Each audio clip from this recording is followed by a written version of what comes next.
বিসমিল্লাহির রহমানির রহিম। সিদ্ধেশ্বরী কলেজের অনলাইন ক্লাসে স্বাগতম। আমি মোহাম্মদ মোস্তফা কামাল, সহকারী অধ্যাপক, হিসাব বিজ্ঞান বিভাগ, সিদ্ধেশ্বরী কলেজ, ঢাকা। আমি আজ এইচএসসি ছাত্রছাত্রীদের হিসাব বিজ্ঞান প্রথম পত্র হতে দৃশ্যমান ও অদৃশ্যমান অধ্যায় হতে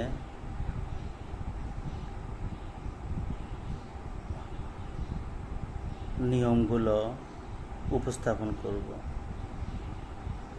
এই নিয়মগুলো তোমরা যদি দেখো তাহলে অবশ্যই অঙ্ক সমাধান করতে তোমাদের জন্য ইজি হবে। এই করোনা মহামারীতে তোমরা সবাই সুস্থ আছো, ভালো আছো, বাসায় আছো, শুভকামনায়। আমরা এখন এই অধ্যায় হতে কিছু নিয়ম দিব এবং সমাধান করব। এইচএসসি ছাত্রছাত্রীদের জন্য হিসাব বিজ্ঞান প্রথম পত্র অষ্টম অধ্যায় দৃশ্যমান ও অদৃশ্যমান সম্পদের হিসাব। দৃশ্যমান এবং অদৃশ্যমান সম্পদের হিসাব। তাহলে প্রথমে আমাদেরকে এখানে দেখতে হবে দৃশ্যমান সম্পত্তি কাকে বলে। আমরা জানি এখানে সংজ্ঞা আমরা দেই, আগে আমাদের জানতে হবে সম্পদ। সম্পদটা কি? আমরা বলতে পারি কারবারে ব্যবহার করার জন্য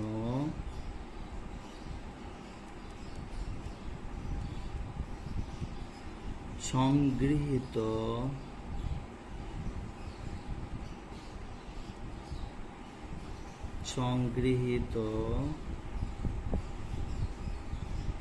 সব কিছুকে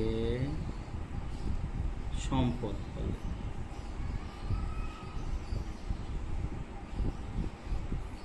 কারবারে ব্যবহার করার জন্য সংগৃহীত সব কিছুকে সম্পত্তি বলে। ব্যবহার করব সব কিছু, অর্থাৎ তুমি কারবারে ব্যবহার করার জন্য কি কিনবে? আসবাবপত্র কিনবে, জমি কিনবে, দালান কোঠা কিনবে, মেশিনারি কিনবে, সবগুলোকে সম্পত্তি বলে। এখন দৃশ্যমান সম্পত্তি কাকে বলে? দৃশ্যমান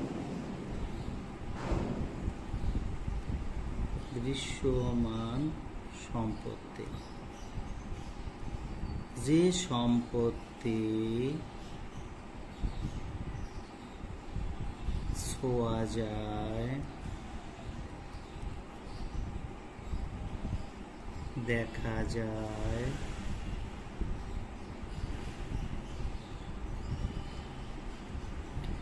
জায়গা দখল করে থাকে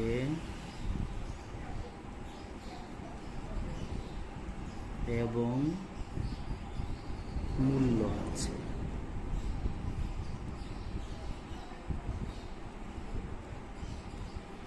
ওই সম্পত্তিগুলোকে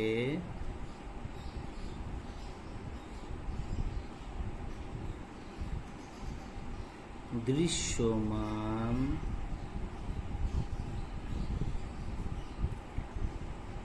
বা স্থায়ী সম্পত্তি বলে।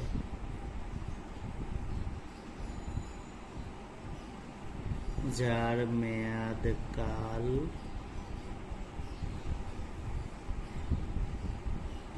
10 বছর থেকে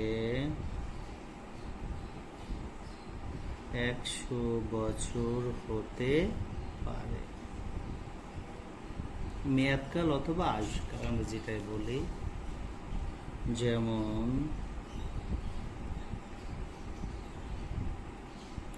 ভূমি,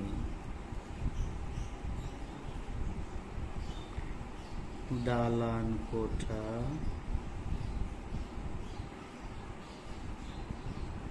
আসবাবপত্র ইত্যাদি।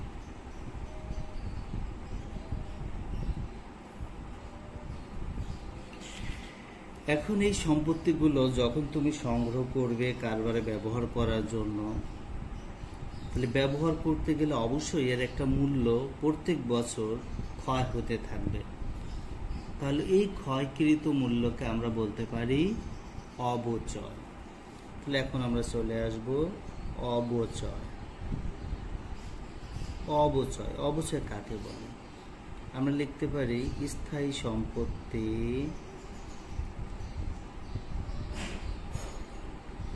বা দৃশ্যমান সম্পত্তি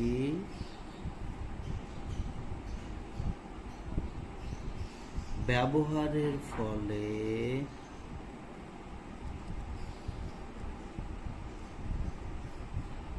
মূল্যের যে হ্রাস ঘটে ওই হ্রাসকৃত মূল্যকে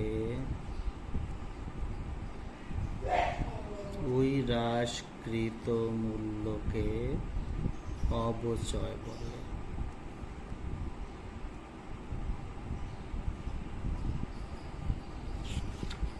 তাহলে অবচয় কাকে বলে? স্থায়ী সম্পত্তি বা দৃশ্যমান সম্পত্তি ব্যবহারের ফলে মূল্যের যে হ্রাস ঘটে ওই হ্রাসকৃত মূল্যকে অবচয় বলে। এই অবচয়ের অনেকগুলো পদ্ধতি আছে। এই পদ্ধতিগুলো অনুযায়ী আমাদের অঙ্কগুলো সমাধান করতে হবে। তাহলে আমরা এখানে লিখতে পারি অবচয়ের পদ্ধতি। অবচয়ের পদ্ধতিতে 1 নম্বর আছে সরল রৈখিক পদ্ধতি। সরল রৈখিক পদ্ধতি। 2 নম্বর ক্রম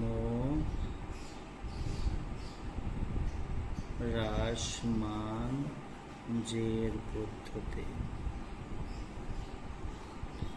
3 নম্বর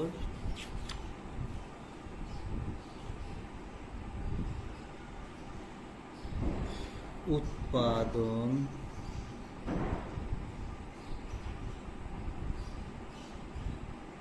বা কার্য একক পদ্ধতি। এই 3টা পদ্ধতি অনুযায়ী আমাদের অঙ্কগুলো সমাধান করতে হবে। আরও অনেক প্রকার আছে, কিন্তু এই 3টা পদ্ধতি আমরা গুরুত্ব সহকারে সমাধান করব। এখন এই 3টা পদ্ধতিতে আমরা যে সমাধানগুলো করব, কি কি নির্ণয় করব আমরা? তাহলে আমাদের এখানে রিকোয়ারমেন্ট অথবা নির্ণয় করতে হবে। নির্ণয় করতে 1 নম্বর অবচয় তালিকা। অবচয় তালিকা, অবচয় তালিকাটা বের করতে হবে। 2 নম্বর জাবেদা করতে হবে। 3 নম্বর কয়েকটি খতিয়ান করতে হবে। খতিয়ান সমূহ, যে খতিয়ান বলবে আমাকে ওই খতিয়ানটা করতে হবে। এই খতিয়ানের মধ্যে কি কি থাকতে পারে? ব্র্যাকেটের মধ্যে লিখে দেই অবচয়। অবচয় হিসাব হতে পারে অবচয় সঞ্চিতি, অবচয় সঞ্চিতি হিসাব হতে পারে, সম্পত্তির নামে হিসাব হতে পারে, সম্পত্তির নামে হিসাব। যেমন মেশিন কিনলে মেশিনের হিসাব, দালান কোঠা কিনলে দালান কোঠার হিসাব, এরকম হতে পারে। এখানে একটা নোট মনে রাখতে হবে, ভূমির উপর, ভূমি এর উপর অবচয় হবে না। অবচয় হয় না। কেন হয় না?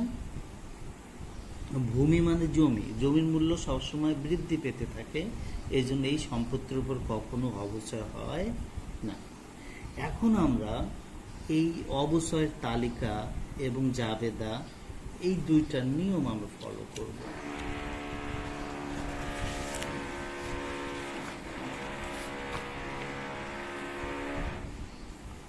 তাহলে আমরা এখনো লিখব অবচয়ের তালিকা।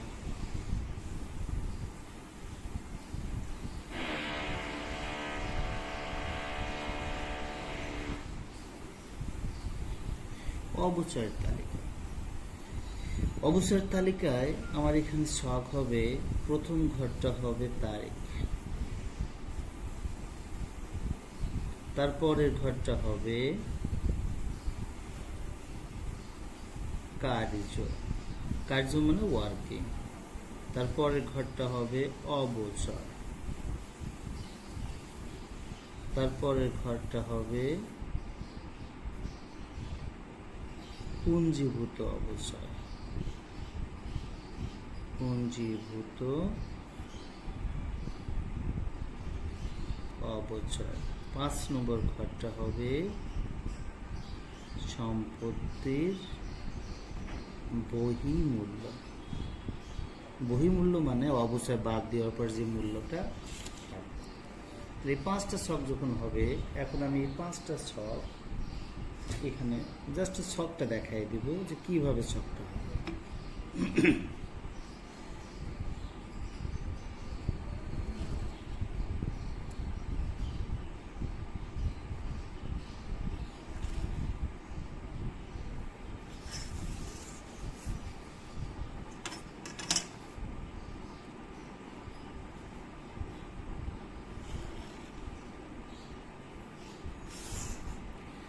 আমরা এই প্রথমটা তারিখ, বিবরণ ঘরটি, কার্যের ঘরটি একটু বড় রাখবো, তারপর অবচয়, পুঞ্জীভূত অবচয়, তারপর লিখিত মূল্য বা বহিমূল্য লিখতে পারে। তাহলে এইটার হবে তারিখ, এইটা হবে কার্য বা খসড়া যেটা বলতে পারি, এটা অবচয়, এই ঘর হবে পুঞ্জীভূত অবচয়, পুঞ্জীভূত অবচয়, এটা বহিমূল্য, বহিমূল্য। কোন ঘরের টাকা, কোন ঘরের টাকা, এই ঘরগুলো কোন ঘরের টাকা বা কোন ছকের টাকা কোথায় কিভাবে যাবে, এটা আমরা অঙ্ক সমাধানের সময় আলোচনা করব। এটা 1 নম্বর রিকোয়ারমেন্ট ছিল। 2 নম্বর রিকোয়ারমেন্ট আমাদের জাবেদা। তাহলে আমরা এখানে 2 নম্বরে যাব, জাবেদা এর নিয়মাবলী, জাবেদা এর নিয়মাবলী। রোমান সংখ্যায় 1, সম্পত্তি সংগ্রহ বা অর্জন বা ক্রয় করা হলে জাবেদাটা হবে। তুমি সম্পত্তি কিনেছো, তাহলে সম্পত্তির কারবারের জন্য ডেবিট হবে, সম্পত্তি হিসাব ডেবিট। নগদে কিনলে নগদান হিসাব ক্রেডিট।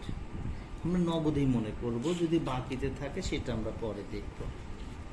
2 নম্বর, বছর শেষে আমরা অবচয় ধার্য করব, বছর শেষে অবচয় ধার্য হলে, অবচয়, অবচয়টা আমার কারবারের জন্য একটা ব্যয়, ব্যয় হলে অবচয় হিসাব ডেবিট,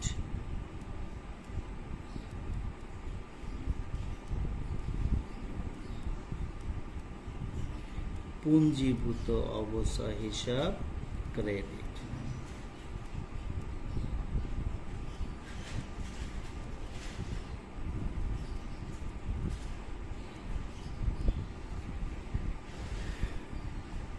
তাহলে এই যে দুইটো জাবেদা করলাম, প্রথমে সম্পত্তি কিনেছি, তারপরে অবচয় ধার্য করেছি।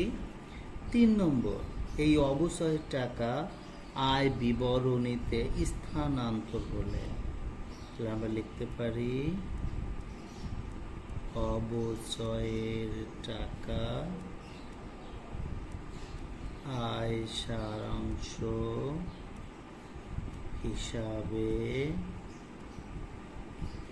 স্থানান্তর হলে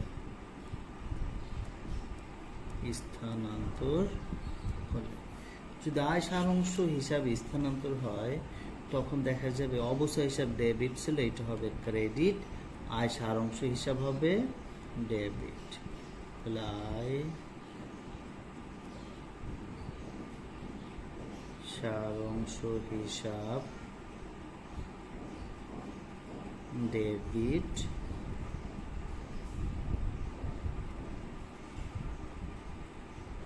অবচয় হিসাব ক্রেডিট। প্রত্যেক বছর এই 3টা জাবেদা আমাকে করতেই হবে। আমি এখানে একটা নোট দিব, নোটবুক।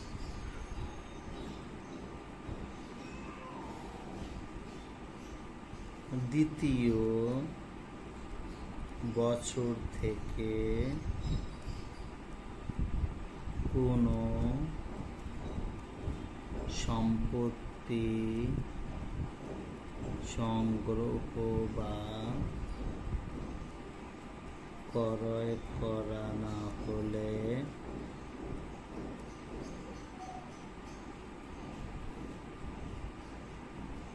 দুই ও 3 নং